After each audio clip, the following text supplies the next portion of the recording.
ಒಂದ್ ಕಡೆ ಧರ್ಮಸ್ಥಳ ಬುರುಡೆ ಪ್ರಕರಣದ ತನಿಖೆ ನಡೀತಾ ಇದ್ರೆ ಮತ್ತೊಂದು ಕಡೆ ಬಿಜೆಪಿ ಜೆಡಿಎಸ್ ಧರ್ಮಸ್ಥಳ ಚಲೋ ನಡೆಸ್ತಾ ಇದೆ. ಇವತ್ತು ದಳಪತಿಗಳು ಸತ್ಯಯಾತ್ರೆ ನಡೆಸಿ ಧರ್ಮಸ್ಥಳದಲ್ಲಿ ಸಮಾವೇಶವನ್ನು ನಡೆಸಿದ್ರು.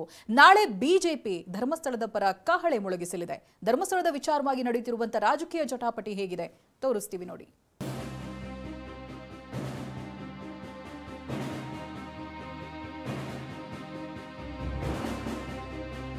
ಧರ್ಮಸ್ಥಳ ವಿಚಾರದಲ್ಲಿ ಜೋರಾಯಿತು ರಾಜಕೀಯ ದಂಗಲ್.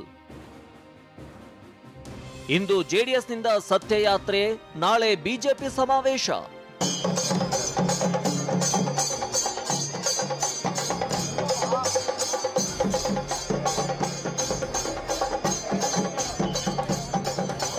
ಧರ್ಮಸ್ಥಳದ ವಿರುದ್ಧ ಷಡ್ಯಂತ್ರ ನಡೆದಿದೆ ಅಂತ ಆರೋಪಿಸಿರುವ ವಿಪಕ್ಷ ಬಿಜೆಪಿ, ದೋಸ್ತಿ ಪಕ್ಷ ಜೆಡಿಎಸ್ ತಮ್ಮ ಆರೋಪಕ್ಕೆ ಮತ್ತಷ್ಟು ಕಸುವು ಕಟ್ಟುವ ಕೆಲಸ ಮಾಡ್ತಿವೆ.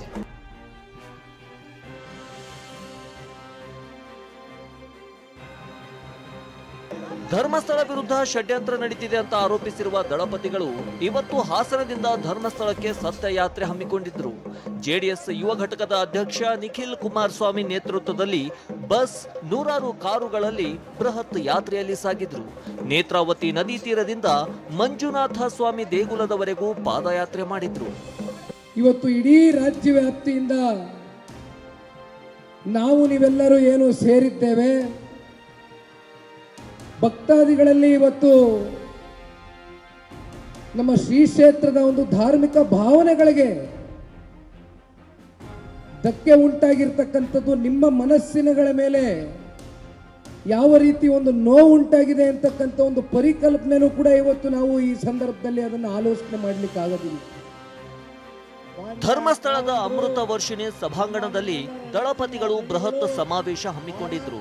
ಜೆಡಿಎಸ್ ಸಮಾವೇಶ ಸ್ಥಳಕ್ಕೆ ಆಗಮಿಸಿದ ಧರ್ಮಸ್ಥಳ ಧರ್ಮಾಧಿಕಾರಿ ವೀರೇಂದ್ರ ಹೆಗ್ಗಡೆ ಅವರ ಆಶೀರ್ವಾದ ಪಡೆದರು. ಇನ್ನು ನಾಳೆ ಬಿಜೆಪಿ ಕೂಡ ಧರ್ಮಸ್ಥಳದಲ್ಲಿ ಬೃಹತ್ ಸಮಾವೇಶ ಆಯೋಜಿಸಿದೆ. ವಿಜಯೇಂದ್ರ ಉಜಿರೆಯಲ್ಲಿ ವಾಸ್ತವ್ಯ ಹೂಡಲಿದ್ದು ನಾಳೆ ಪಾದಯಾತ್ರೆಯಲ್ಲಿ ಪಾಲ್ಗೊಳ್ಳಲಿದ್ದಾರೆ.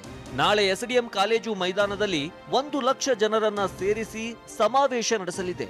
ಪಕ್ಷದ ಸಂಸದರು, ಶಾಸಕರು, ವಿಧಾನ ಪರಿಷತ್ ಸದಸ್ಯರು, ಮಾಜಿ ಶಾಸಕರು ಭಾಗಿಯಾಗಲಿದ್ದಾರೆ. ನಾಳೆ ಧರ್ಮಸ್ಥಳಕ್ಕೆ ನಾವು ಹೋಗ್ತಾ ಇದ್ದೇವೆ. ಧರ್ಮಸ್ಥಳದಲ್ಲಿ ಇವರೇನು ಇಲ್ಲಿವರೆಗೆ ಮಾಡಿದ್ದಾರೆ, ರಾಜ್ಯ ಸರ್ಕಾರದ ಒತ್ತಾಸೆಯಿಂದ ಇಲ್ಲದ ಒಂದು ಪ್ರಕರಣವನ್ನು ಹುಡುಕಿ ಹಿಂದೂ ಧಾರ್ಮಿಕ ಶ್ರದ್ಧಾ ಕೇಂದ್ರಗಳ ಮೇಲೆ ಶ್ರದ್ಧೆಯನ್ನು ಕಮ್ಮಿ ಮಾಡಿ, ಯಾಕಂದ್ರೆ ವಿಶೇಷವಾಗಿ ದೇಶದಲ್ಲಿಯೂ ಆಯಿತು ಮತ್ತು ದಕ್ಷಿಣ ಕನ್ನಡದಲ್ಲಿ, ಮಂಗಳೂರು ಜಿಲ್ಲೆಯಲ್ಲಿ ಅಲ್ಲಿ ಇವ್ರಿಗೇನೂ ಮಾಡೋಕ್ಕಾಗಿಲ್ಲ. ಏನಾದರೂ ಅಲ್ಲೇ ಎಲ್ಲ ಸಂದರ್ಭದಲ್ಲಿಯೂ ಹಿಂದುತ್ವದ ಪರವಾದ ವಾತಾವರಣ ಇರೋದ್ರಿಂದ ಅವ್ರಿಗೇನೂ ಮಾಡಲಿಕ್ಕಾಗಿಲ್ಲ. ಶಾಸಕ ಜನಾರ್ದನ್ ರೆಡ್ಡಿ ತುಂಗಭದ್ರಾ ನದಿ ನೀರು ತೆಗೆದುಕೊಂಡು ಹೋಗಿ ಮಂಜುನಾಥನಿಗೆ ಅಭಿಷೇಕ ಮಾಡಿಸಲು ನಿರ್ಧರಿಸಿದ್ದಾರೆ. ಈ ಮಧ್ಯೆ ಬಿಜೆಪಿ ಯಾತ್ರೆಗೆ ತಿರುಗೇಟು ಕೊಟ್ಟಿರುವ ಸಿಎಂ ಸಿದ್ದರಾಮಯ್ಯ ಎಲ್ಲದರಲ್ಲೂ ರಾಜಕೀಯ ಮಾಡ್ತಾರೆ ಅಂತ ಕೆಂಗಣ್ಣು ಬೀರಿದ್ರು. ಮತ್ತೆ ಎಲ್ಲದರಲ್ಲೂ ಕೂಡ ರಾಜಕೀಯ ಮಾಡ್ತಾರೆ.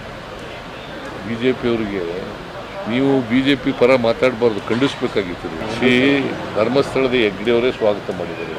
ಈ ಬಿಜೆಪಿಯವರು ಕೂಡ ಸ್ವಾಗತ ಮಾಡಿದಾರಲ್ಲ. SIT ತನಿಖೆನ ಸ್ವಾಗತ ಮಾಡಿರೋರು ಯಾರು? ಬಿಜೆಪಿಯವರು.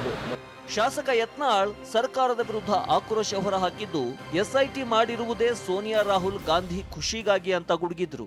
ಪಾಪ SIT ಅಲ್ಲಿ ಮಾಡಿದ್ದೆ ಸೋನಿಯಾ ಗಾಂಧಿ, ರಾಹುಲ್ ಗಾಂಧಿ ಒತ್ತಾಯಕ್ಕೆ. ಅವ್ರಿಗೆ ಒಟ್ಟು ಹಿಂದೂ ಸಮಾಜ, ಹಿಂದೂ ಧರ್ಮವನ್ನು ಅಪಮಾನ ಮಾಡಬೇಕು, ಧರ್ಮಸ್ಥಳ ಅಪಮಾನ ಮಾಡಬೇಕು. ಅಲ್ಲಿ ಅಯ್ಯಪ್ಪ ಸ್ವಾಮಿದು ಮಾಡಲಿಲ್ಲ, ಈಗ ಇದಕ್ಕೆ ಬೆನ್ನ ಹತ್ತಾರ ಚಾಮುಂಡಿಗೆ, ಅದು ಅಪವಿತ್ರ ಮಾಡು. ಒಟ್ನಲ್ಲಿ ಧರ್ಮಸ್ಥಳ ವಿಚಾರವಾಗಿ ರಾಜಕೀಯ ದಂಗಲ್ ತಾರಕಕ್ಕೇರಿದೆ. Bureau report, TV9.